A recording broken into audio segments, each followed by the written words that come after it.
These are my essential stretches. I start at the bottom, work myself all the way to the up. My first one, of course, is my calf.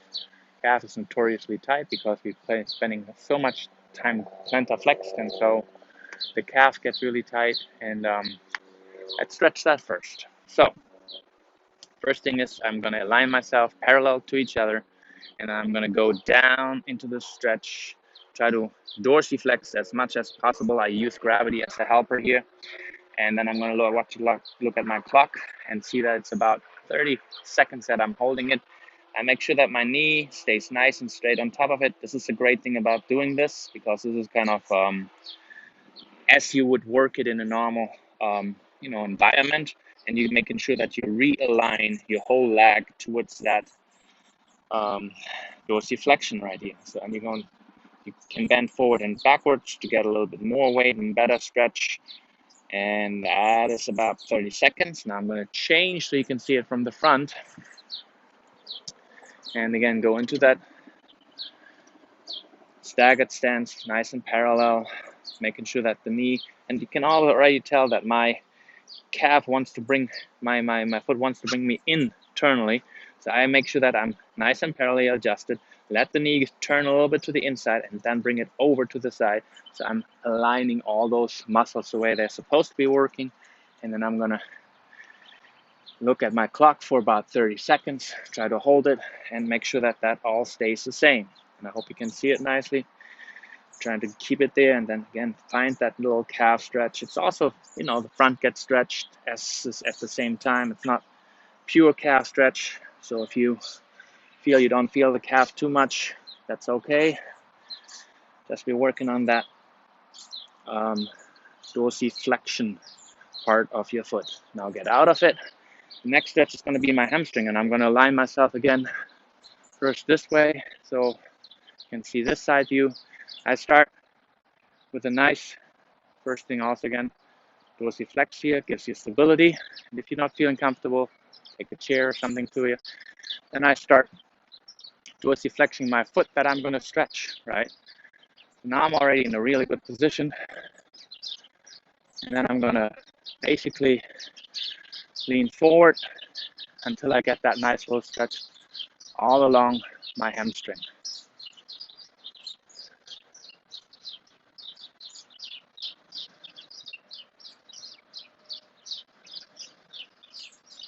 And hold it about 30 seconds. I'm going to start turning it internally. So the foot tilts towards the internal. That's from the outside, but it's internally in the hip too. So again, hold that so you're getting the hamstring on the inside a little bit more. Call that the hamstring spectrum. So you go in all directions. All the spectrum of your hamstring you're going to get, that it can get challenged.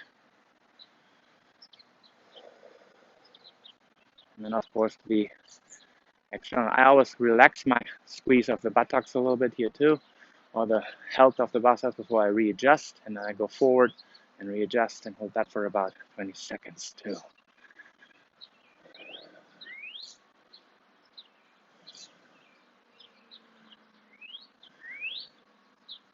And again, tell yourself dorsiflex, dorsiflex. That's where a lot of that pull of the stretch will come from. Okay, good. Now I'm going to go to the front so you can see the direction a little bit better. So first thing I do, again, I dorsiflex my foot, which means I bring the foot towards my chin.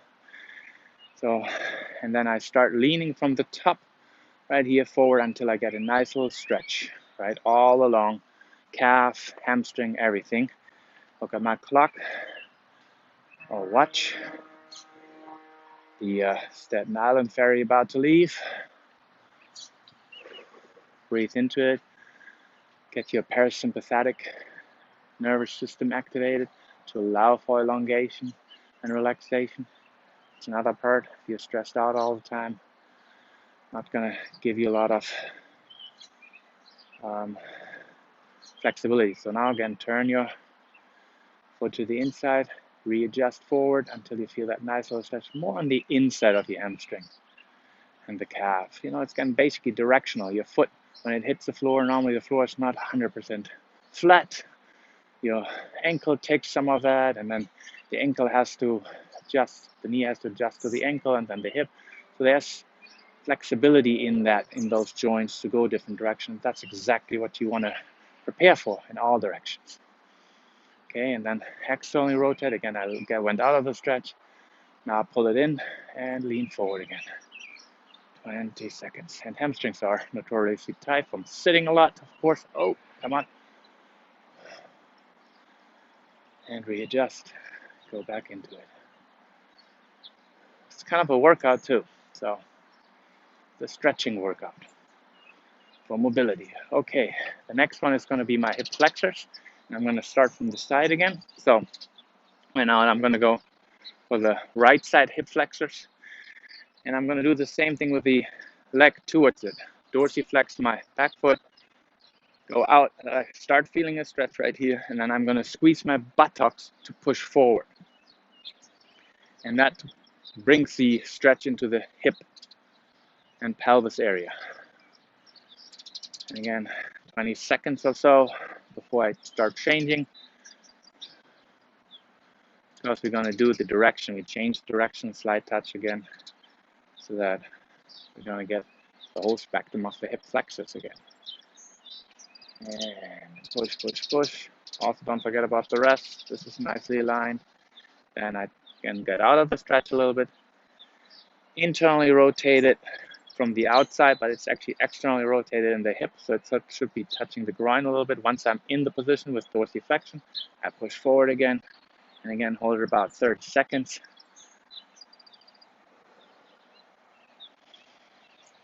And focus on breathing deeply. Squeeze the buttocks a little bit more. A lot of times I start out with a slight squeeze, and then I get stronger and stronger. And what the squeeze of the buttocks does, it gives a signal to the hip flexors to relax, because again, when you are using, now let me get out of it first and adjust to the now externally rotated but actually internally rotated in the hip. Going forward here again, squeeze, squeeze, squeeze. When you're flexing your butt, the hip flexors will get a signal to relax. Again, if your biceps gets a signal to flex, if your triceps would get it at the same time, that would mean that those muscles would fight against each other, and that would be not very efficient. So your muscle has the reciprocal inhibition. Basically, one side flexes, the other side gets a relaxed signal. And that we got to use with the buttocks flexed here. Okay, and then relax, and we're going to do the other side facing forward. And again, dorsiflexed in the back, gives you more stability. And again, nicely a little forward until I feel already stretched, and then I start squeezing with your buttocks. So you get a nice deep stretch again. Start soft at the beginning, soft opening, and then slowly increase the stretch until you're close to the 30 seconds, 20 seconds. Breathe into it. Then I'll do the same thing on this side. I relax, internally rotate, press forward again until I feel a nice little stretch, and now I'll squeeze my buttocks on top.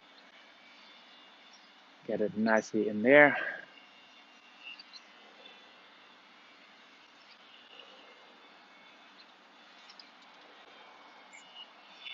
Make sure that your pelvis level is somewhat neutral, so you're kind of looking where this is going, that this is not too far forward. All flexibility is all coming down from your left side right now. And then again, relax, adjust it again to the outside looking, but it's actually inside at the hip, and start squeezing.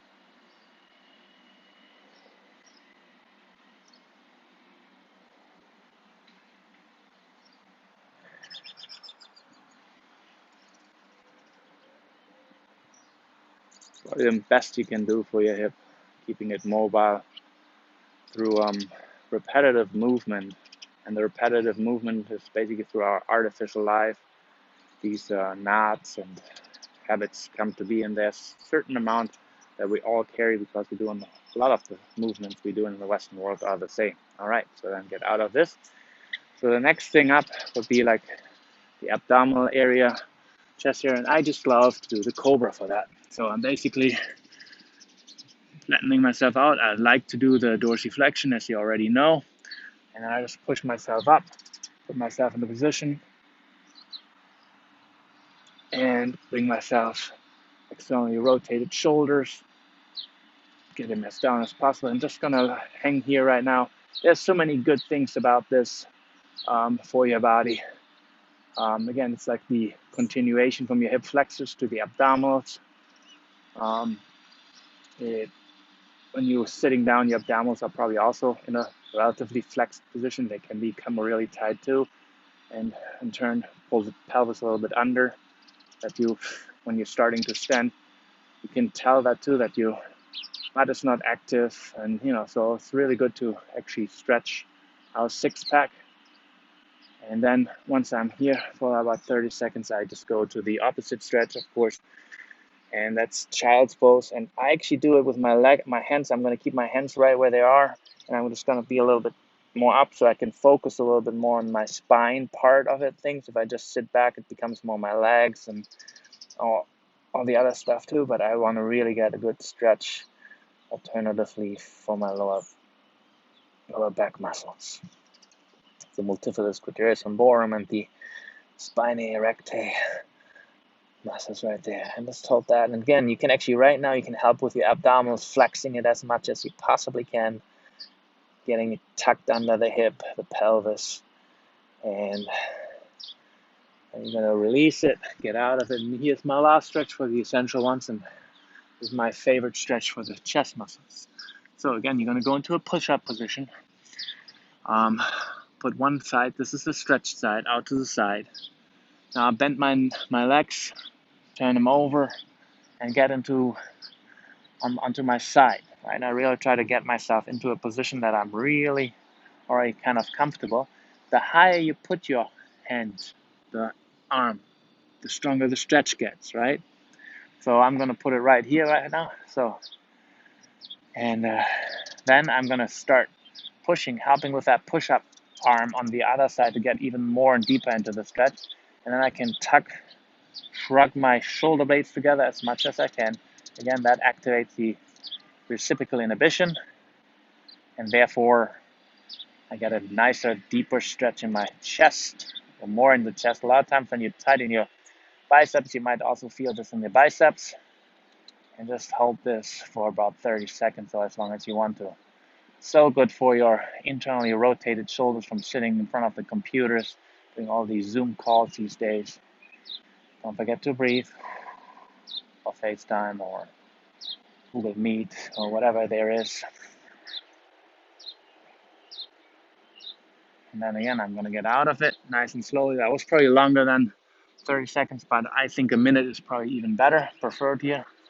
Out to the side, can find your spot where it is, where you feel comfortable. It should not be too strong a stretch. At the beginning, it should come with the activation of your muscles. Again, relax nice and comfortably. I have a lot of bicep stretch here on this side. So again, I'm going to lift myself up a little bit more, get that shoulder externally rotated, and then I shrug my shoulder blades together to help with the reciprocal inhibition. And I'm just going to breathe. Yeah, I just did my head right there. Notice that it was shrugged back together. My trapezius was pulling it in. Again, the more you get awareness of your own body, about all these things that happen together, you might be able to adjust them into a more neutral position. And I do believe that your body knows where the perfect neutral position probably is. It just adjusts to our needs, what it thinks our survival needs are. And these are, these days, sitting in front of a computer. Okay, that is really good now.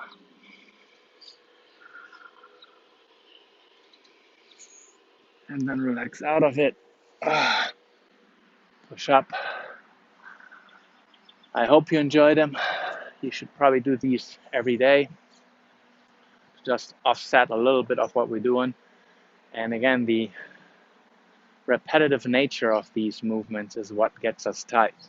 and the body thinks, oh, we have to get really good at this, and it works on this, and then slowly but surely things start adjusting to the new normal like we have now, right? So don't forget to subscribe and tell your friends about this, and hopefully